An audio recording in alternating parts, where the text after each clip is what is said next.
Hello students, आज हम देख रहे हैं क्लास 7 के चैप्टर 1 की एक्सरसाइज 1.3 का क्वेश्चन 6।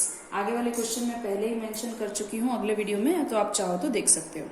पहला क्वेश्चन है, a certain freezing process requires that room temperature be lowered from 40 degree Celsius at the rate of 5 degree every hour. अब एक रूम है जिसका टेम्परेचर है 40 डिग्री सेल्सियस। अब उसका रूम टेम्परेचर जो है वो कम हो रहा है, ठीक है। और किस तरह से कम हो रहा है, तो 5 डिग्री सेल्सियस पर आवर, हर एक घंटे में 5 डिग्री सेल्सियस कम हो जाता है। What will be the room temperature after 10 hours after the process begins. मतलब जब प्रोसेस स्टार्ट हुई उसके 10 घंटे बाद, 10 आवर्स बाद रूम का टेम्परेचर क्या रहेगा। अब हमें पता है इनिशियल टेम्परेचर यानी कि स्टार्टिंग टेम्परेचर कितना है रूम का, जब प्रोसेस स्टार्ट हुई तब कितना टेम्परेचर था हमारा, 40 डिग्री सेल्सियस। ओके, देन क्या है कि change in temperature per hour, मतलब कि चेंज कितना आ रहा है, तो 5 डिग्री सेल्सियस आ रहा है पर आवर में, लेकिन हम -5 डिग्री सेल्सियस लेंगे। क्यों? क्योंकि वो कम हो रहा है इसलिए।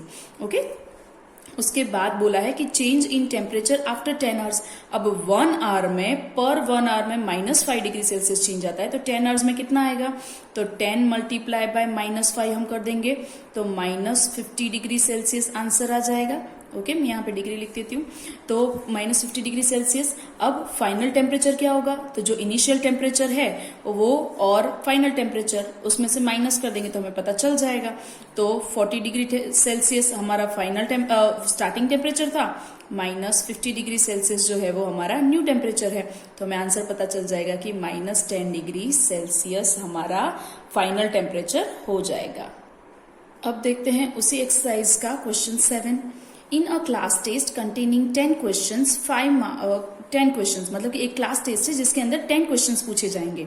5 marks are awarded for every correct answer, मतलब कि आप जितने आंसर राइट दोगे उस एक आंसर का 5 मार्क मिलेगा। अगर एक आंसर राइट तो 5 मार्क्स, 2 आंसर राइट तो 5 2 10 मार्क्स, इस तरह से। तो राइट आंसर के 5 marks and -2 marks are awarded for every incorrect answer, मतलब कि अगर रॉन्ग आंसर दिया जाता है तो उसके -2 मार्क्स मिलेंगे। And 0 for question not attempted, और अगर आप अटेम्प्ट ही नहीं कर रहे हो, क्वेश्चन लिख ही नहीं रहे हो, तो उसके 0 मार्क्स गिने जाएंगे। ओके, तो अब यहाँ पे हमें उसके ऊपर से 3 कंडीशन दी हुई है और हमें 3 स्टूडेंट्स की कंडीशन दी है और हमें सॉल्व करना है। सबसे पहले बोला है कि Mohan gets 4 correct and 6 incorrect answer, मतलब कि मोहन ने 10 क्वेश्चन अटेम्प्ट किए हैं जिसमें से उसके 4 करेक्ट हैं और 6 इनकरेक्ट है। व्हाट इज हिज स्कोर, तो उसका टोटल स्कोर क्या होगा वो हमें पता लगाना है। लेकिन उससे पहले हम लिख लेते हैं कि marks given for 1 correct answer is equal to 5 marks, बराबर, क्योंकि 1 आंसर करेक्ट हो तो 5 मार्क्स मिलते हैं। और marks given for 1 wrong answer, अगर रॉन्ग आंसर हो तो हमें -2 मार्क्स मिलते हैं। ओके, तो अब यहाँ पे हम देखते हैं मार्क्स फॉर 4 करेक्ट आंसर, एक करेक्ट आंसर मतलब 5 मार्क्स, तो 4 करेक्ट आंसर मतलब 5 4 जा 20 marks. Okay, and marks for 6 wrong answer, अब एक रॉन्ग आंसर के -2 मार्क्स, तो 6 के कितने, तो 6 मल्टीप्लाई बाय -2 कर देंगे हम, तो आंसर आ जाएगा -12। अब आपको मल्टीप्लीकेशन अच्छे से आता है, मैंने इंट्रोडक्शन लेक्चर में आपको सिखा दिया है। तो total obtain marks bye Mohan कितने होंगे, तो करेक्ट और इनकरेक्ट दोनों के आंसर का प्लस करेंगे उतने हो जाएंगे, तो 20 प्लस -12। आप इसे सॉल्व करोगे तो आपको अच्छे से पता है कि आंसर 8 आ जाएगा। ओके, तो मोहन के मार्क्स हो जाएंगे 8, तो 8 मोहन के मार्क्स हो गए। अब आगे देखते हैं उसी क्वेश्चन में, Reshma gets 5 correct answer and 5 incorrect answer, मतलब कि रेशमा ने 5 सही दिया है आंसर और 5 गलत दिए हैं।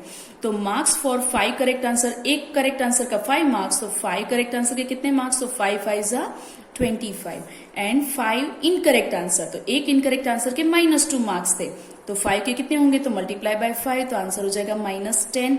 अब टोटल स्कोर कितना होगा उसका, तो करेक्ट आंसर और इनकरेक्ट आंसर दोनों का प्लस कर देंगे हम, तो 25 प्लस -10, और इसे सॉल्व करना आपको आता है तो आंसर आ जाएगा 15 मार्क्स। तो रेशमा गेट 15 मार्क्स। देन बात आती है हिना की। अब हिना का क्या है, तो हिना इस तरह से कह रही है कि Hina gets 2 correct answer and 5 incorrect answer, मतलब कि हिना ने 2 करेक्ट आंसर दिए और 5 इनकरेक्ट दिए हैं।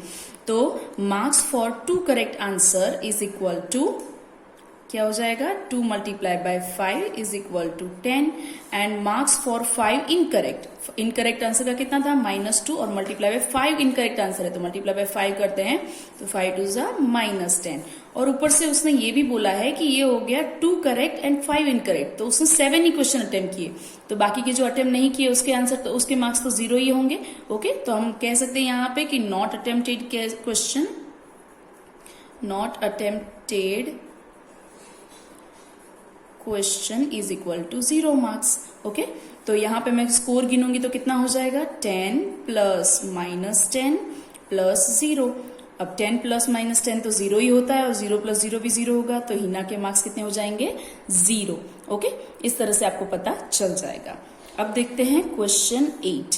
क्वेश्चन 8 भी कुछ वैसा ही है। उसमें कहा गया है कि a cement company earns a profit of ₹8 per bag of white cement. मतलब कि अगर व्हाइट सीमेंट की बैग बेचते हैं, एक व्हाइट सीमेंट की बैग पर ₹8 प्रॉफिट मिलता है एंड अ लॉस ऑफ ₹5 पर बैग ऑफ ग्रे सीमेंट। और अगर ग्रे सीमेंट की बैग बेचते हैं तो उस पर हमें ₹5 का लॉस जाता है। तो हमने यहाँ पे पहले से लिख दिया है कि प्रॉफिट पर 1 white cement bag is equal to ₹8 and loss पर 1 grey cement bag is equal to ₹-5। अब यहाँ पे मैंने -5 क्यों लिया है, क्योंकि ये लॉस है तो हम उसे माइनस में ले रहे हैं, प्रॉफिट को हमने प्लस में ले लिया ताकि हम अच्छे से सॉल्व कर पाए। अब इसके हिसाब से हम क्वेश्चन देखते हैं। क्वेश्चन क्या है हमारा कि पहली बार फर्स्ट क्वेश्चन में ऐसा है कि the company sells 3000 bags of white cement, 5000 bags for grey cement. तो प्रॉफिट पर 3000 हमें पता है कि एक व्हाइट सीमेंट की बैग बेचने पर हमें ₹8 का प्रॉफिट होता है। तो 3000 पे कितना होगा तो मैं 3000 मल्टीप्लाई बाय 8 कर दूंगी तो मुझे यहाँ पे पता चल जाएगा कि ₹24,000 का मुझे प्रॉफिट हुआ है। तो लॉस पर 5000 बैग्स ग्रे सीमेंट। अब ग्रे सीमेंट की एक बैग पे मुझे कितना लॉस था तो -5 का और यहाँ पे 5000 बैग्स है तो मैं मल्टीप्लाई कर दूंगी 5000 मल्टीप्लाई विथ -5 तो आंसर आ जाएगा -25,000 ओके तो यहाँ पे टोटल अर्निंग कितनी हो जाएगी प्रॉफिट प्लस लॉस। प्रॉफिट हो गया 24,000 एंड लॉस हो गया हमारा -25,000 तो आंसर आ जाएगा हमारा -1,000 रुपीज। माइनस का मतलब है कि हमें इतना लॉस हुआ है। ओके हम ऐसा कह सकते हैं कि 1000 रुपीज लॉस।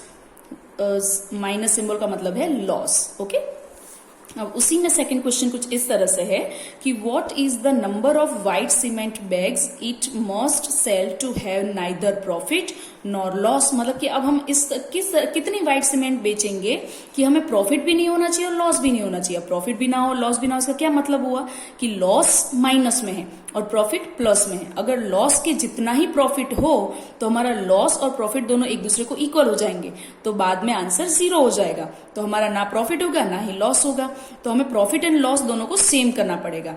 यहाँ पे हमें कुछ आगे बोला है कि if the number of grey bags sold is 64,000।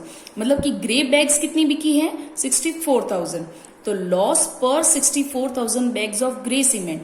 अब एक ग्रे सीमेंट की बैग बेचने पर -5 लॉस था तो 6400 पे कितना होगा तो मैं -5 से मल्टीप्लाई कर दूंगी यहाँ पे। तो आप यहाँ पे रफ में मल्टीप्लीकेशन करते ही आपको आंसर मिल जाएगा -32,000 रुपीज। ओके यहाँ पे मैं रुपीज लिख देती हूँ। अब बोला है कि let the number of bag of white cement is equal to x। मतलब कि जितनी व्हाइट सीमेंट की बैग्स मुझे पता नहीं है, मुझे पता करनी है।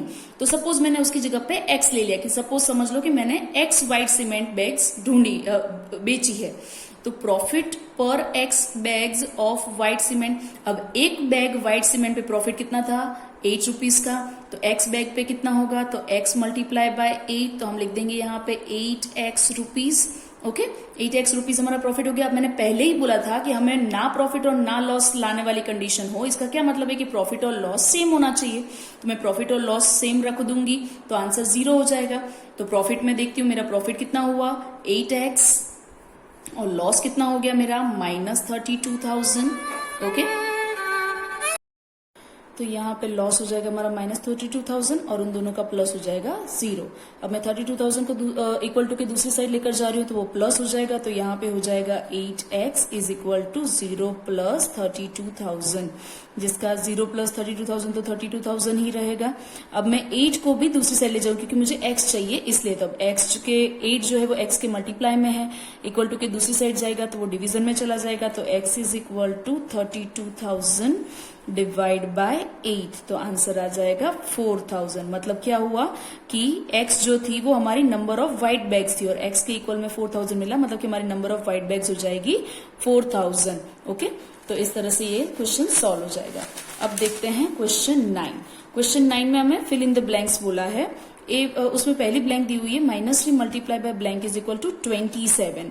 तो ये किस तरह से सॉल्व होगा, तो मैंने यहाँ पे लिख के रखा है, मैं सॉल्व करके दिखाती हूँ कि -3 जो है वो यहाँ पे मल्टीप्लाई में है ब्लैंक के साथ, मुझे ब्लैंक ढूंढनी है, तो मैं -3 को दूसरी साइड ले जाऊंगी इक्वल टू के, तो इस वजह से वो डिवीजन में कन्वर्ट हो जाएगा। तो blank is equal to 27 divide by -3 हो जाएगा।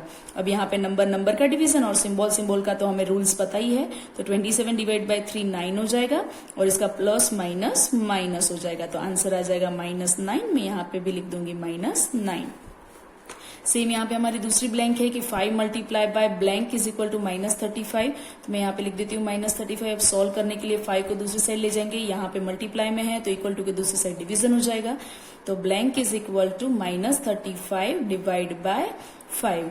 35 डिवाइड बाय 5 होता है 7 और सिंबल में माइनस प्लस माइनस, तो आंसर आ जाएगा -7। इसी तरह से ये दो ब्लैंक मैं बिना सॉल्व करे डायरेक्ट आंसर लिख रही हूँ, आपको मेथड सिखा दिया, आप खुद सॉल्व कर सकते हो। ठीक है, तो यहाँ पे आंसर आ जाएगा -7 और यहाँ पे +7 आंसर आ जाएगा और यहाँ पे आंसर आ जाएगा हमारा 11 पर -11 आंसर आएगा। ये दोनों ब्लैंक आपको खुद सॉल्व करनी है। Okay, thank you.